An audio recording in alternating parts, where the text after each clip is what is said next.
굉장히 다들 아시겠지만 이런 디지털 정보의 이제 획득과 소외 과정에 있어서 고령 소비자층은 상당히 더군다나 이제 큰 영향을 받게 됩니다. 왜냐하면 고령 소비자들은 디지털로 인해 디지털 발달들을 잘 이용하면 상대적으로 이제 큰 혜택을 받을 수 있는 어떤 고객층이기도 한데요. 반면에 상대적으로 소외 대비도 매우 쉬운 그런 고객층이라고 이제 저희들이 볼 수 있습니다. 왜냐하면 물리적 능력이 이제 쇠퇴하는 가운데 디지털이 이제 발달하면은 아무래도 상품이나 서비스에 대한 접근성을 올려준다는 측면에서는 상당히 큰 혜택을 볼 수 있고요. 그다음에 또 이제 비대 수명이 이제 확대되는 상황에서 이제 자기한테 이제 적합한 어떤 소비나 지출 계획을 수립해주고 자산 운용법을 찾아주는 그런 측면에서는 굉장히 또 좋은 디지털이 역할을 할 수도 있지만 반면에 이런 디지털을 적정히 이용하지 못할 가능성이 높은 그룹이기도 합니다. 왜냐하면 이제 너무나 당연한 얘기지만 인지적인 능력이 쇠퇴하는 상황에서 디지털 역량이 상대적으로 낮은 경우가 이제 많기 때문인데요.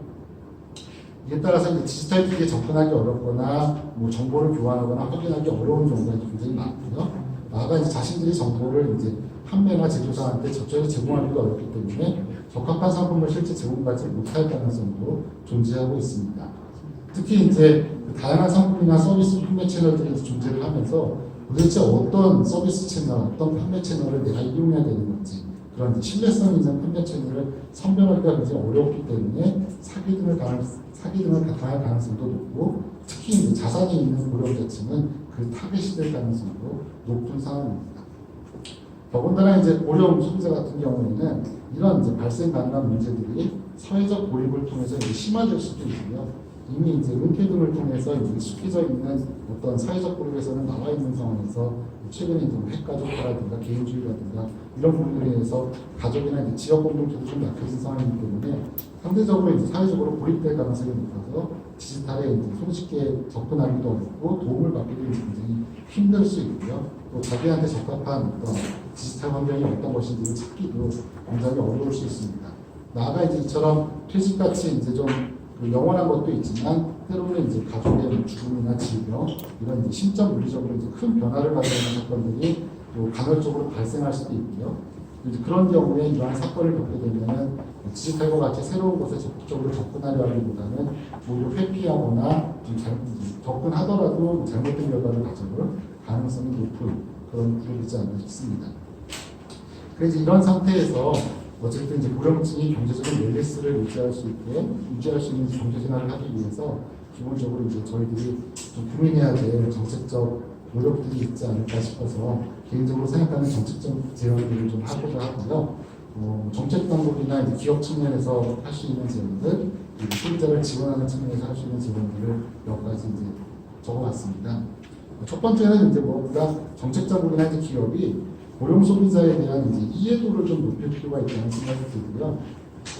특히 이제 고령 소비자의 상황이나 이제 필요라는 것들이 지속적으로 변화할 가능성이 높습니다. 고령 소비 점점 디지털라이제이션 환경에 굉장히 기술 속도보다는 느리겠지만 익숙해져가는 과정을 겪고 있거든요.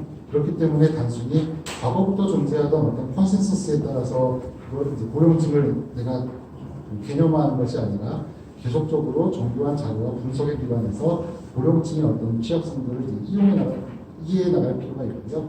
나아가 이제 고령층은 결국 다양한 취약성들이 나타날 가능성이 높다는 측면에서 연령으로 이제 많이 고려가 되는데 기본적으로 취약성이 무엇인지에 대한 부분도 최근에는 다양한 측면에서 이제 접근을 통해서 볼 필요가 있는데요. 특히 이제 말씀드렸듯이 시계열적인 측면에서 이제 과거와 현재 고령층의 어떤 취약성이 달라지는 부분도 있지만 같은 시기에 사시는 이제 고령층 분들도 처한 상황에 따라서 다를 수 있고 또 처한 상황들이 앞서 말한 대로 라이프 이벤트 같은 일시적으로 발생하는 상황에 따라서 스스로 그 사람 자체도 다르게 나타날 수 있는 모습들이 있기 때문에요. 이런 부분들을 좀 더 다양하게 일단 보면서 고령층을 이해할 필요가 있는데요. 여기에 대한 좋은 예를 제가 제시를 한 게 영국의 이제 FCA라는 이제 금융감독 당국이 있습니다. 이 금융감독 당국이 이제 글로벌 금융 이후에 금융 소비자 보호를 좀 더 잘해보겠다는 목적에서 다양한 이유가 있지만 만들어진 조직인데요. 금융 소비자 보호를 좀 더 잘하겠다는 생각을 하면서 이 FCA라는 조직이 생각한 게 뭐냐면 금융 소비자 보호를 잘하려면 내가 소비자를 알아야 된다. 소비자를 아는 과정이 우선되어져야 금융소비자를 보호를 할 수 있다는 생각에 대규모 자금을 들여서 대규모 이제 영국 전역의 소비자들을 대상으로 설문조사를 실시합니다. 그거에 대한 이제 예를 들어드리는 그림이고요. 대규모 설문조사를 실시한 후에 이 그림 같은 경우에는 자기네 가진 자료들을 가지고 고령층을 이제 어떻게 나누는 것이 자기네 금융 입장에서 보면 디지털은 아니지만 타당한가를 제시한 그림입니다. 그리고 이제 자기네는 이렇게 이제 지금은 10단계 정도, 10단계 이상으로 이제 그룹을 나눴는데 이런 식으로 우리는 그룹을 나눠서 고령 소비자들을 이제 하나의 어떤 그룹으로 보는 것이 아니라 다양한 니즈랑 다양한 환경에 있는 그룹으로 보고 자기네들의 금융 정책을 펼칠 것이며 또한 기업들도 뭐 이 부분이 이제 정답은 아니지만 이처럼 다양한 그룹핑이 가능하다는 입장에서 적합한 상품이나 소비자를 이제 서비스를 내놓고 고객들한테 이제 보호를 하라는 그런 주문을 하는 거고요. 이제 우리나라 같은 경우에도 조금 더 이제 고령층을 이제 하나의 묶음으로 묶을 것이 아니라 좀 더 고령층의 필요와 그 상황들을 좀 다양하게 볼 필요가 있다는 생각이 들고요. 또 이제 이거는 최근에 이제 EU 커미션 차원에서 이루어진 분석이고요. 여기서는 이제 소비자의 특성에 따라서 나타날 수 있는 취약한 측면들을 파악을 하고 이러한 취약한 측면에 직면하는 경우에 소비자가 겪을 수 있는 결과들을 다양하게 분석해서 제시한 바 있습니다. 그리고 회사들과 하여금 이러한 원인과 결과를 고려해서 취약한 소비자들한테 대응하도록 유인하고 있는 상황인데요. 결과가 요새는 영어로 써 있어서 좀 그렇긴 한데 적당히 보시면은 결과의 내용, 소비자가 겪게 되는 결과의 내용 중에 상당 부분이 디지털 소비에서 겪는 부분들이 많이 들어있으면 쉽게 이제 보실 수 있습니다. 그리고 이제 이런 그 정책적 대응에 접근하는 측면에 있어서 뒤에도 좀 말씀을 드리겠지만 이제 그 교육이나 이제 정보 제공 등에 있어서는 고령층에 특화된 직접적인 대응 방식을 마련하는 것이 굉장히 필요할 겁니다. 하지만 이제 또 다른 측면에서는 연령만으로 취약성에 접근하는 것이 사실은 좀 단편적일 수도 있습니다. 왜냐하면 이제 결국 앞서도 말씀드렸지만 고연령층이라고 이제 하나로 묶을 수 있는 그룹이 아니라 굉장히 다양한 취약성을 가지고 있을 가능성이 높은데 고연령층이라는 것에만 초점을 맞춰 정책 방안들을 제시하게 되면 하나는 뭐 아직 당연하지만 같은 취약성을 가지고 있는 다른 연령층의 이제 소비자들은 동일한 정책 대상이 되지 않을 가능성도 있고요. 그 다음에 이제 이 경우에 이제 정책 대상이 되지 못하는 소비자가 이제 이건 당연히 더 크게 소비될 수도 있고요.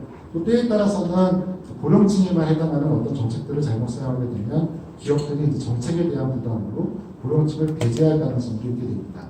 또 이런 이제 배제할 경우에 보면은 적어도 내가 이제 취약함이 있어서 배제당하는 것까지라도 어쩔 수 없다고 치더라도 고령층이 전체가 배제당하게 되면 사실은 그 취약성을 갖고 있지 않은 고령층도 배제되는 모습이 나타날 수 있는 부작용이 있으니까요.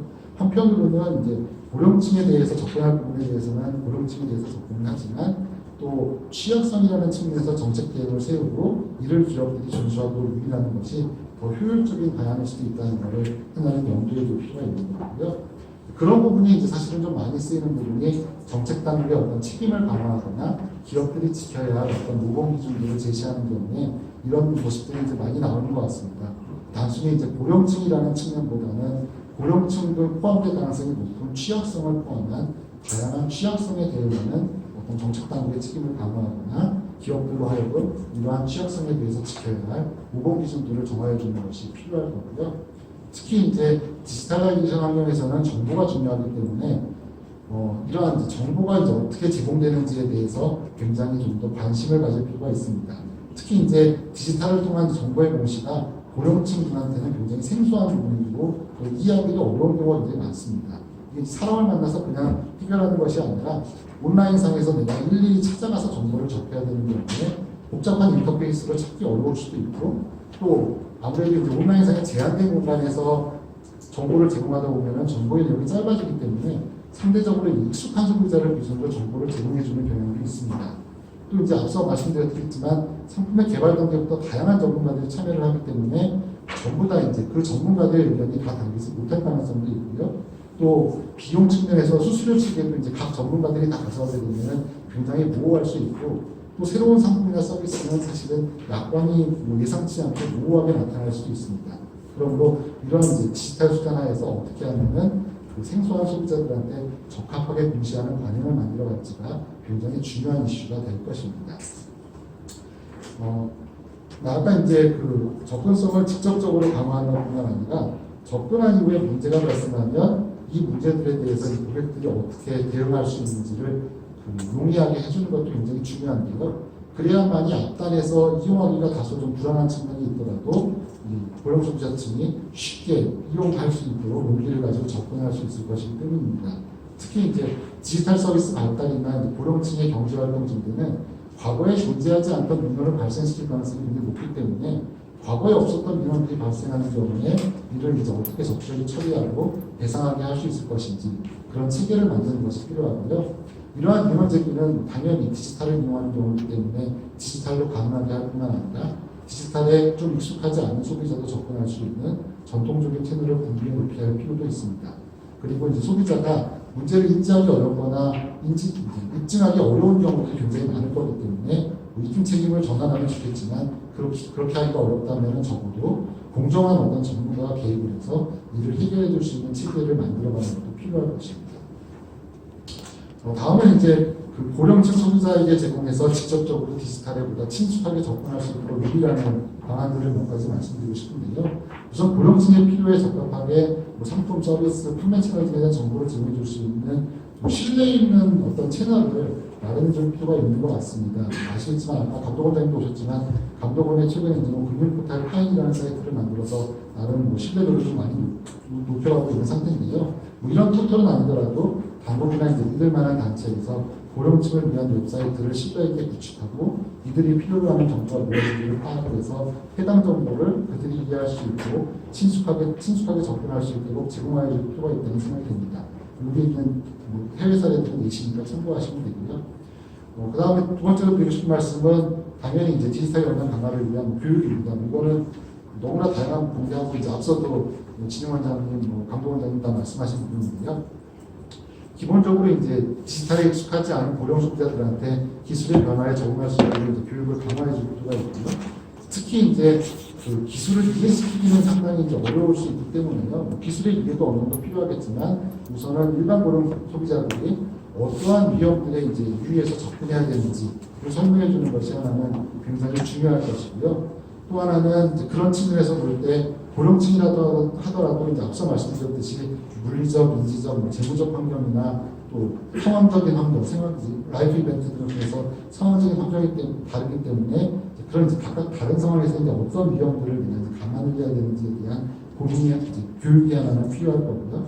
또 하나는 이제 앞서도 이제 신뢰 있는 채널 말씀을 드렸지만 결국 이제 내가 뭔가를 이렇게 해보고 싶다 그러면은 내가 어떻게 해야 되는지에 자문을 받거나 지지를 할 수 있는 신뢰 있는 채널을 만들었다면 이게 이제 어떻게 접근할 수 있는지에 대한 이제 교육도 중요할 것이고 또 구매 후에 이제 문제가 발생한다면 이를 이제 어떻게 내가 처리해 나가는 것이 타당한지 이런 부분들에 대한 교육이 굉장히 중요하지 않을까라는 생각이 듭니다.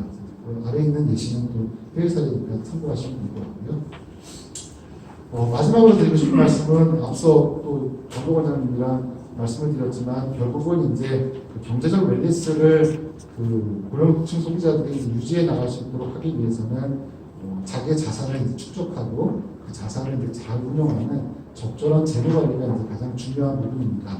고령층은 어쨌든 그 고령층이 될 때까지 이제 자산을 축적해가는 과정도 중요하지만 고령층은 아무래도 이제 소득을 통해서 자산을 축적하는 데 이제 한계를 가지고 있는 그런 부분이기 때문에요. 반면에 이제 보유하고 있는 자산이나 연금을 가지고 적절히 생활해 나가야 되는 그런 계층에서 그런 걸 이제 한정된 자산이나 연금을 적절히 사용할 수 있게 하는 재무 설계가 굉장히 중요한 부분이고요. 이 부분이 사실은 디지털 관계에 잘 연계가 될 필요가 있습니다.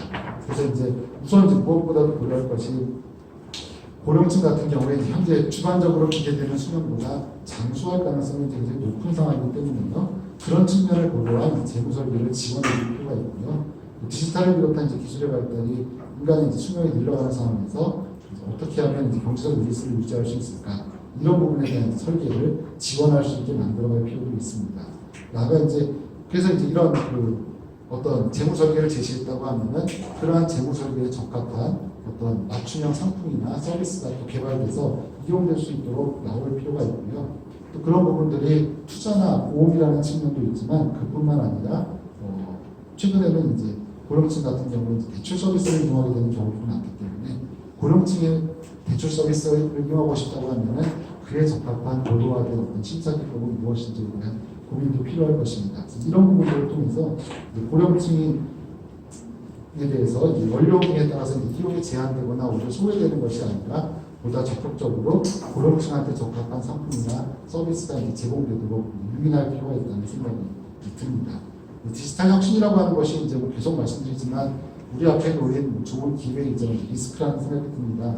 그렇기 때문에 특히 이제 고령층 같은 경우에는 앞서도 말씀드렸지만 디지털 기술을 잘 활용하면 더 많은 혜택을 누릴 수 있으면서도 그거를 이용하기가 굉장히 어렵고 이용하는 가운데 리스크도 굉장히 큰 그룹이기 때문에요. 이런 그룹들에 대한 어떤 그 정책 노력을 통해서 소외가 아니라 이를 적극적으로 활용하는 체계가 형성될 수 있도록 환경을 만들어왔으면 좋겠다는 말씀드리면서 발표를 마치도록 하겠습니다. 감사합니다.